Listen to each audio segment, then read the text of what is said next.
Thank you for joining us for this edition of Conversations with Paul Brown. We are way down in Lower Anderson County, just outside Star.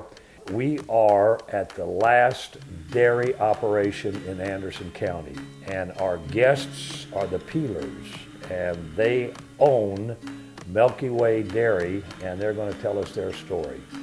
Grandfather started selling certified grade A raw milk in 1918, milk by hand. 7 kids, 1 brother took over the processing end, which was Peeler's Dairy at that time. My father got the cows, and we've been always associated with the cow end of it. I took it over from him in '78, run the dairy there on the old home place, I call it, for 9 years in the milking parlor that he actually built and was the first milking parlor in South Carolina at the time in 1960s. Was it really? Was the first pipeline milking parlor. Then he started hauling milk also, carrying it to the dairy to be processed. Graduated in '77, worked for Milliken and Company for a year. Decided that if I was going to work that hard for somebody else, I could work harder for myself, and took the dairy over from my father in '78 with 12 first calf heifers. He had actually sold the milking herd the year before I decided to take it over, and he had heifers, took the heifers and started milking them with 12 first calf heifers. And what breed had your family been aligned with? He went all Jersey in 1972. He had 50 Guernseys and 50 Jerseys, and he went all Jersey in '72. And you kept up the Jersey. tradition. Yeah, we've been in Jersey ever since. And then you were in Cherokee County for 10 years. Correct. 9 years, 10 years. Yeah. And then what prompted the move, and why did you decide to come to Anderson County? We were surrounded by housing developments, neighbors' dogs chasing cows, so I decided I'd try to find a dairy somewhere else, and had looked and actually had called Farmers Home in Columbia to find out if they had any farms in inventory, and they started telling me all these dairies in the low part of the country that they had in inventory, and I said, whoa, ma'am, I said, you don't understand, I've got to stay above the gnat line. So she said, what are you talking about? I said, we got to stay in the upstate. So she said, well, I don't have but one in inventory, and that's over in Anderson County. And we came and looked at it, turned to my wife and told her at that time, I said, this is a dog's kid's paradise. I said, you can kick them both out the back door and forget about them. So we pursued trying to see if we could arrange everything, so we ended up purchasing the place and been here since then. It had been a dairy that had been shut down. And what breed were they milking? Holsteins. Which is not your favorite? No, I got my front tooth broke with a Guernsey. Dad, way back in milk Guernseys, Holsteins, and Jerseys, and I don't know, the Jerseys was just easier to get along with. So those early days of the operation, how were you milking, and how many head were you milking when you first came to Anderson County? We moved 86 cows over here, and that's sort of where I have stayed up to the last couple of years. We had to scale back a little bit because DFA cut us off.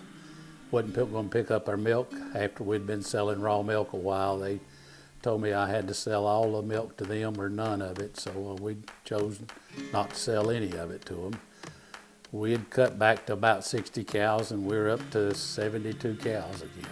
For those that may not understand how the system works, you milk your cows Twice a day. And back in the old days, somebody would come and pick it up. Right, You right.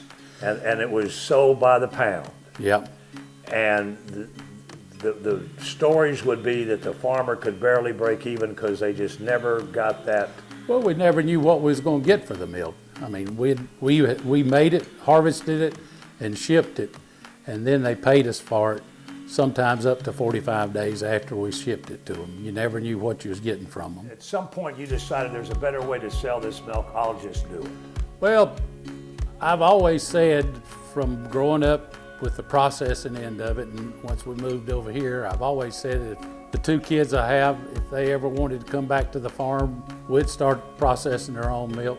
I wanted to look at other avenues instead of adding more numbers because we were limited here with the land. We couldn't milk 500 to 1,000 cows. So I wanted to look at other ways to generate income. And after I moved here, the health inspector that at the time had retired, and the health inspector that I had over in Gaffney became the health inspector at this area.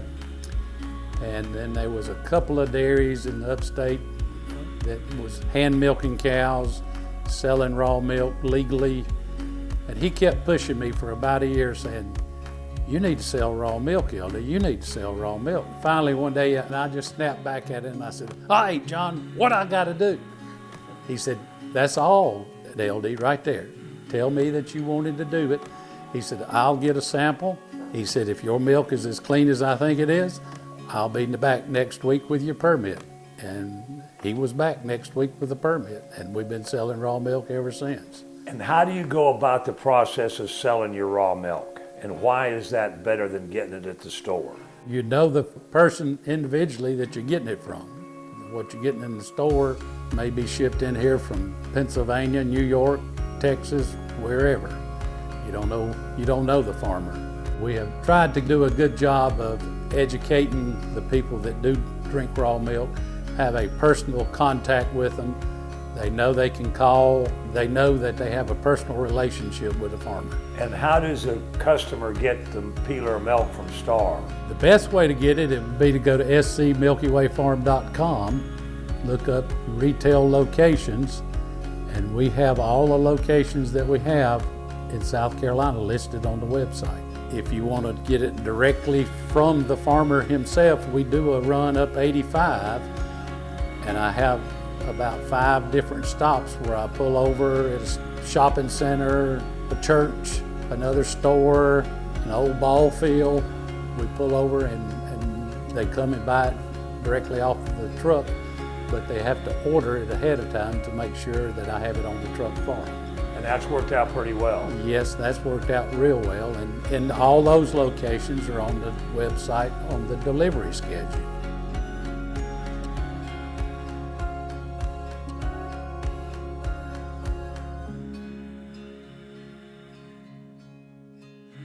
I attended Star Elementary, Star Alva Middle School, and Crescent High School. We weren't known for our football team, so I showed cows. Crescent was only known for softball. That's right. So I was really involved in the FFA and got to enjoy that. I got in the top 4 in the country in diversified agriculture production at SAE. Several judging contests, high individual in the state, highest tractor driving. The thought of getting back in agriculture and not pushing me another way, it kept me in my roots. I think it also helped keep me out of trouble doing the stuff, getting ready to show cows or working on SAE projects and stuff like that. It kept us here on the farm. Attended Abraham Baldwin Agriculture College. My mom at the time called and said my dad's back had gone out. So I quit school to come home and pursue helping him where he could have surgery. Well, his back got a little better and he put it off. And Herbie D. Lutz was in the yard with Jersey Marketing Service talking to Dad, and things wasn't going great here, and I couldn't figure out what I wanted to do. I knew deep down I wanted to farm, but you got Dad in the background. You're gonna do something else, you're gonna do something else, you're not gonna work this hard. And I asked Herbie to go on the road selling out dairy farms for Jersey Marketing Service. And my first farm I worked on was in Michigan in February. It was minus 30 the day of the sale. I had on $300 worth of clothes and felt like I was standing there with nothing on. But I learned a lot there. I knew the first week of working there I was coming home. There was the youngest son on that farm was deaf. And if you really looked at him and talked slow, he could read your lips. And if you listen real close, you could understand what he was saying. And we asked him what happened. And he said, if my oldest brother would have stayed in New Mexico and not come home from school, me and my dad would still be farming. And it just broke my heart. Here I have my whole life wanted to come home and been pushed away, you're not doing this. I knew I was coming home, so I changed my plane ticket from Los Buenos, California to Greenville, South Carolina to come home, and I've been here ever since. And what's that meant to you coming home and continuing a tradition that your great-grandfather basically started? Pride. It's pride. My son is named Jasper, and right here, I know you can't see it, but Jasper S. Peeler Dairy, grade A raw milk, back when the phone number was 3 digits, 660. And that's my son's name is Jasper Peeler, to keep the family tradition. In order to keep the family tradition moving forward, you've got to make some major changes. Several years ago, lightning hit the barn, and we decided to go away from just guessing on what everything was to putting in some electronic equipment that measures the milk weights of the cows and the conductivity levels. And now what we're dealing with of the trouble of trying to find employees to work and people that don't mind hard labor, working in the heat, getting dirty, it's hard to find. And we are in the process of putting in the robots to help out with that. And knowing cows are in heat, if cows are sick, it's just nice having those to help with that. And you're going to take it a step further, and you're designing the milking parlor, the milking bay, where you can bring folks in here and let them see what you do. My dream and my passion has always been able to help educate kids. I'm not a school teacher, never wanted to do it, but I love teaching about ag. And this generation has no clue where their food's coming from anymore. And there'll be windows at the robots and stadium seating so the schools can come in and sit and watch, and then there'll be TV screens on each corner playing the history of the dairy business so they can see men or women milking cows by hand to the sealed pipeline system, setting cans at the end of the road before refrigeration, and now they're sitting there watching the robots milk. And it's not just educating, it's what do you instill in a child that one day they may say, I want to build this to help a farmer out, make their life easier. My son says that he can't wait to farm one day. So how do you start planning to prepare for the next generation?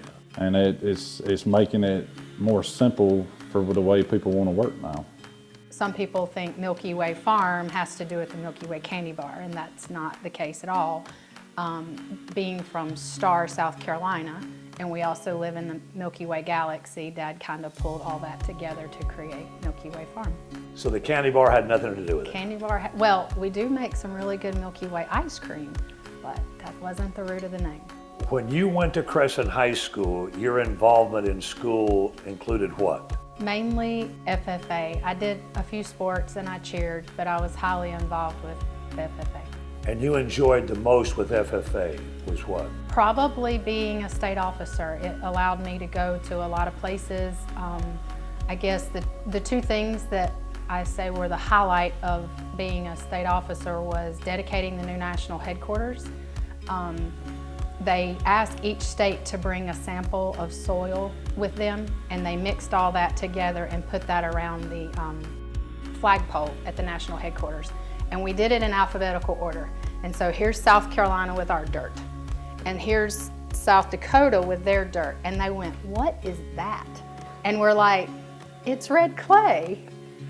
And we're like, what is that? And so to have two states that had such drastically different soils going in back to back was a pretty cool experience. The year that we went to DC as the state officer teams, Bill Clinton did actually meet us on the steps of the White House, and he shook every FFA member's hand. And that was the first time in a long time that a president had taken the time to meet with the FFA members. How about that? I really wanted a degree in dairy science. I wanted all of my education to be focused around that. I didn't want to have to do the meat species and those type things that an animal science program provided. And I was fortunate enough that the Common Market Agreement was still available for South Carolina residents, and that you could go out of state if the institution provided something that a state institution didn't. And because I was majoring in dairy science, I got to go in state. And really that's the only thing that afforded me to be able to go out of state. To Virginia Tech. Mm-hmm. And looking back on that, that was a fun time and you learned a lot. That was absolutely the best decision that I made, and that is absolutely where I needed to be for a degree. So you get a degree, and now you're out on your own, and you can't come back to the farm. You got to go find another job. What do you do? My first job out of college was for Fort Dodge Animal Health, which is a pharmaceutical company, and I worked with large animal veterinarians and mainly beef producers, a few small dairy producers, but mainly beef producers. And I had the entire state of Tennessee and northern Alabama, and I worked for them for about 7.5 years before they were bought out. Another job was at Berry College in Rome, Georgia, where I managed their dairy farm for 3 years. And there was a young man that was the breed association representative that showed up one day and then started showing up more frequently, who's now my husband. But it was his father that told him he needed to go to Berry College to see the girl down there in charge. Yes, I can thank my father-in-law for getting Brad to come visit. Do your sabbaticals away from the farm, and then you decide to come back to South Carolina and be a part of this operation. What has that meant to you? It's like finally. It's been a dream forever, and I didn't think it'd come true, and it has. And now you're on the cusp as the only remaining dairy in Anderson County, becoming only the third with a robotic system of milking the cows. Tell me and our listeners how that can happen. It's kind of crazy. My brother has a point of how do you train people to create things that we need in agriculture, because if you're busy in agriculture, you don't have the time to spend or the money necessarily to invest to reinvent wheels. So you do need people, and it takes a team of people in an industry to support you and make it successful. So really us getting to this point is having a father that has never shied away from technology. We've always had computer feeders here in Star that fed our cows, and a lot of people would say, I'm surprised that you feed your cows that way, but we found it to be the most efficient way to feed cows. And so to make that conversion to a robot, we don't think is going to be a difficult process for our herd, because they're already being used to kind of how that system works. And the fact that you've been able to figure out a way for you to sell to the public has kind of been to your advantage. Absolutely. It's the key to why we're still here. Right now, we only sell raw milk, but in the next 30 to 45 days for customers who want a processed product, we hope to be able to sell 100% of our milk produced on this farm, either in the raw milk form or the processed milk form, to meet what upstate South Carolina is looking for. What a great way to end. Iris, thank you so much. I want to thank your brother Davis and your dad for their time, and we invite all of you to be back with us next week, same time, for our next edition of Conversations with Paul Brown. Till then, take care, everybody.